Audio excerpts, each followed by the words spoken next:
Doom 2 is just such a bigger, badder, better version of Doom. A lot of people out there waiting for it, for sure. This is pretty much more popular than football. Once you start playing, you're hooked. We have a lot of people asking what to expect in Doom 2, when's it going to come out, where's it going to be, where can they buy the game. We knew it was going to be a monster hit.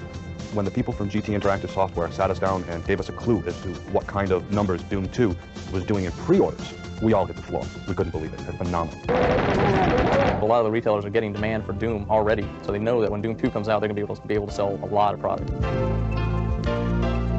What was really clear on Doom Eternal was that the gameplay itself was going to be very different. When the first pieces of music that I was putting together started getting into the game, it actually wasn't working. It was actually like too much. It was getting a bit too distracting. I remember the first track I put together was like really quick. It was about 264 beats per minute. And when we put that into the game in a really challenging level, the music was actually just getting annoying. And so everybody was like, it's not working, we've got to try something else. And that's why a lot more of the music in Doom Eternal is sort of slower groove-based stuff. Stuff like Meat Hook that's a lot slower, that down, boom, boom. And that was purposeful because it was almost like it allowed the player to make their cognitive decisions in between the beats, right? So that way they could process all the information of the game that they needed without this crazy music kind of trying to get in their way. Brother and my friend came over on their bikes and they're like, you won't believe it, we found a place where we can play games for free. Like it didn't cost a quarter.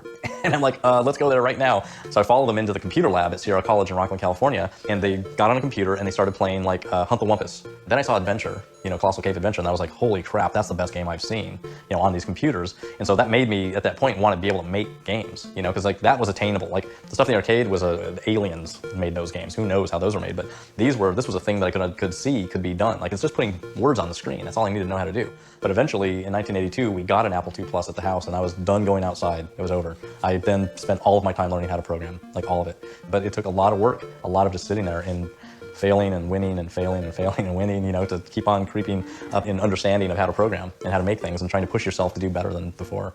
So that's what I did. I just did it because of games. I just learned how to code because I wanted to make games.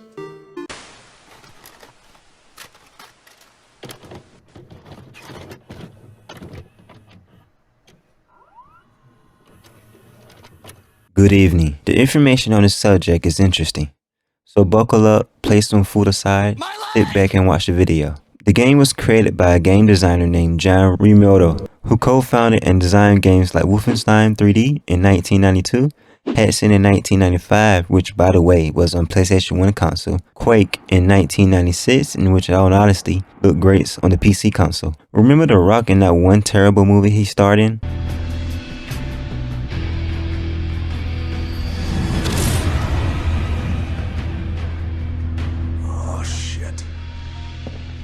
The live-action movie came out in 2005, with movies like The Corpse Bride, The Fog, and The Legend of Zorro, Constantine, the classic Revenge of the Sith. So it wasn't no reason for this movie to be. In the year 1993, he was a playable character drenched in blood, guts, and gun smoke. He always was fresh to death in all green, rocking a combat suit that made him 7 feet tall.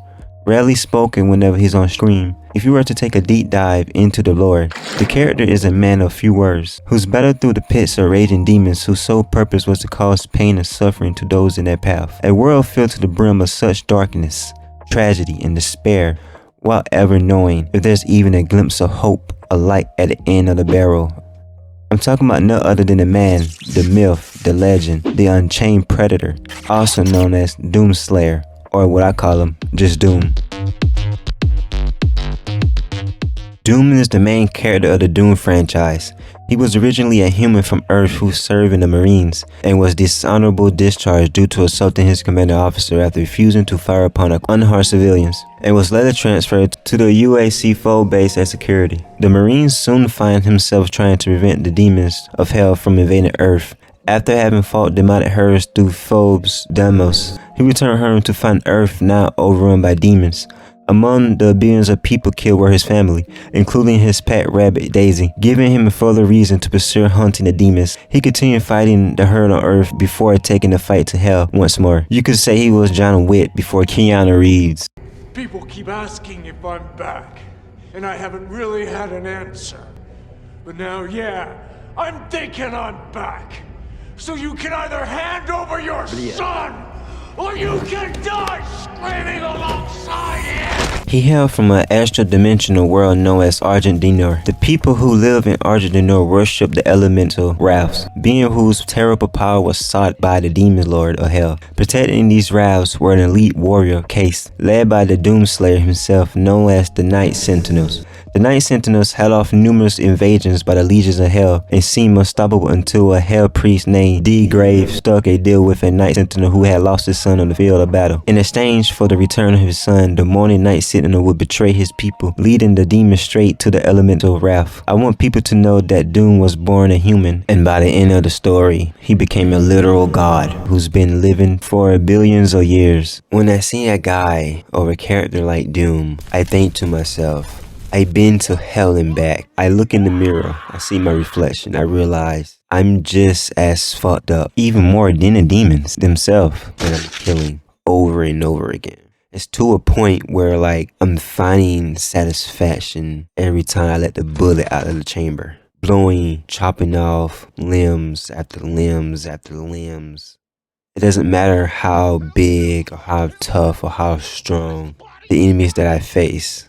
Once the music, my music, starts playing in the background, it's game over. I'm knocking everything off that comes in my path without mercy. I think Doom is one of those characters that's not really talked about enough. When you talk about overpowered characters, I always see Doom Slayers left off. Goku this, Superman that. Soul Q is an ancient Martian artifact. It's basically a really overpowered modern weapon that you get in Doom 3, and the cube calls to the player, We are many, we are one, we are the Brainian Thor. and when you finally get it in the later parts of the game, it's not only instant kills all enemies, but it also drains the life force and adds it to the player's own HP. It's kind of like that power-up instant kill in the Call of Duty franchise. It is sentient thanks to the souls used to create it, but it don't actually take the souls of a user. The cube senses death at the hands of its users and somehow extracts energy from these events. The cube is also immune to radiological scans of any nature, including X-ray and gamma rays. Now let's actually talk about what the title of this video is actually referring to.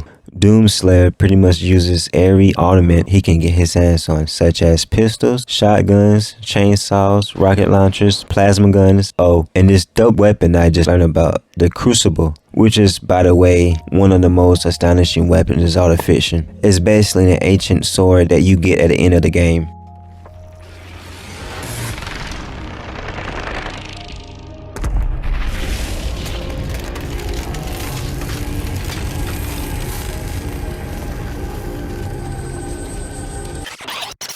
Chainsaw, which nickname is the Great Communicator, is able to take out most of the basic enemies. The chainsaw has the ability for each enemy kill drops a mountain of ammo for the other weapons. It may not be as strong as the other weapons on the list, but if you were to use it at the right time, it can provide more ammo depending on how big the kill is. I mean, it's a chainsaw. It does chainsaw things, to be honest. Gus Cannon is a weapon in Doom Reboot and Mighty Doom. The gun shoots out a beam of energy that can take out most enemies with one shot. The beam fires straight ahead, and if it has some modifications to it, can allow players to zoom in on the enemies. The gas shoots fire out of flares at high velocity using a magnetized chamber. It can kill most prey with one shot besides the Cacodemon and the Baron of Hell. Plasma gun or rifle is a futuristic weapon with a barrel that fires blue and white bursts of plasma. It shares the player's stock of cells with the BFG 9000 as a source of ammo. It also has a high damage rate and is able to kill most demons. It is also able to kill enemies who use shields. Happens to appear in every level of the Shore of Hell, except for the Tower of Babel level. It contains equivalent ammo of 2 cells, totaling 40 units of energy on the I'm Too Young to Die and Nightmare skill level. It's fired rapidly like a machine gun, shooting small blue and white balls of plasma. Each plasma projectile inflicts 5 to 40 points of damage. The plasma gun is also effective against large groups of weaker enemies. The whole Titan concept kind of funny because a guy who's only 6'9" or so was able to put you down on your ass. A creature that dwarfs a castle, by the way. The Titan is an ancient demonic deity that was created by the Dark Lords to defeat the Doomslayer. Their plans failed, and in an unknown age, the Titan was slain by the Slayer. A Titan was one of the largest demons to ever exist, second to the icon of sin.